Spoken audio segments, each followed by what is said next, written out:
So I want to tell you about two books that I recently read, one for work and one pretty much for pleasure.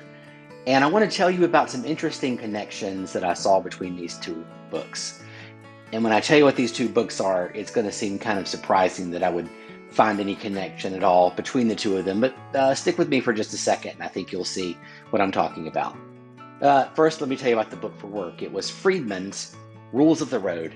Just about every plaintiff's lawyer has read this book. It's a phenomenal book about plaintiff's trial practice and proving liability at trial. Just absolutely a lawyer's book, but I'd never read it before, and so I went through it for the first time recently.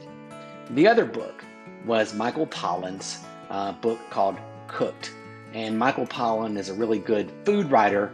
He's written for the New York Times, and he's had several best-selling books out about plants and food and diet and things like that. But this was a book specifically on cooking.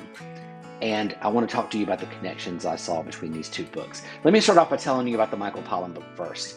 Michael Pollen says in this book, where he goes all over the world talking to master chefs and various types of cooking, he says that good cooking comes down to three things: patience, presence, and practice. So if you're cooking something, no matter what you're cooking, it just takes time for things to cook. And there's a lot, no matter what type of cooking that you're doing, to be said about cooking over a low heat and letting things just kind of run their course. Second was presence. You have to pay attention to what you're doing when you're cooking. Even though there are long periods of time where you're just sort of waiting for things to happen, you have to be engaged in cooking. At critical moments, you can't be on your smartphone. You can't be distracted. And then, of course, practice. The more you cook, the better you get at cooking. And those really are the three things, or the three elements of cooking. There's one quotation from this book that stuck out for me, and you'll see the transition over to the Friedman book in just a second. And he spent some time with a barbecue pit master in North Carolina, a guy named Ed. Over the course of our conversations, Ed had gone back and forth on the relative difficulty and mystery of his art.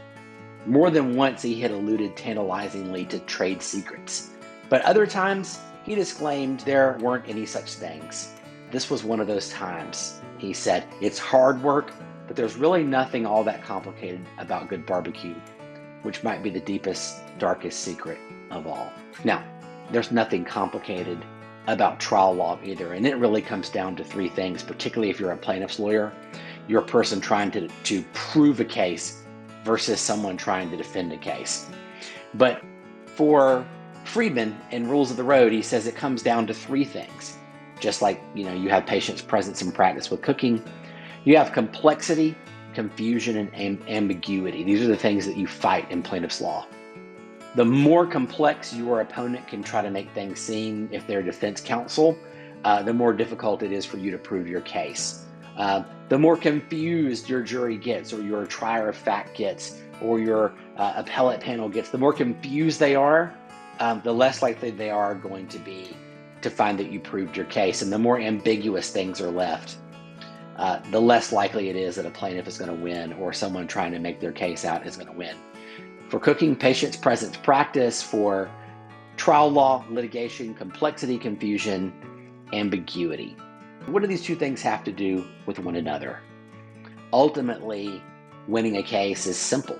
I've done a case with a 50,000 page transcript where the trial took 9 months. And I've done a lot of cases where the transcript was a single volume because the trial took 1 day.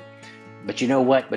Between the 50,000 page case and the 1 day, 1 volume case, I found that cases always really boil down to one thing. And that one thing is this: does the plaintiff's story win? Does it get told? Is it a good story? Is it a compelling story? Is it one that is simple? Which story wins? Cases are really a battle between two stories, or they're a battle between an effort to establish a story and the other side's effort to keep it from being told. And cooking comes down to basically a few sets of things, and it really all comes down to hard work. Juries, even appellate courts, pick between two sides, but they don't really pick between two sides, they pick between two stories. So, two books, one about cooking, one about litigation, but between the two of them, I found some connections that I think are a formula or a recipe for success. I hope you'll check both books out. If there's ever anything I can do to help you, please email me at scott@scottkeylaw.com. Look us up at our website, scottkeylaw.com, or give us a ring at 678-610-6624. Thanks.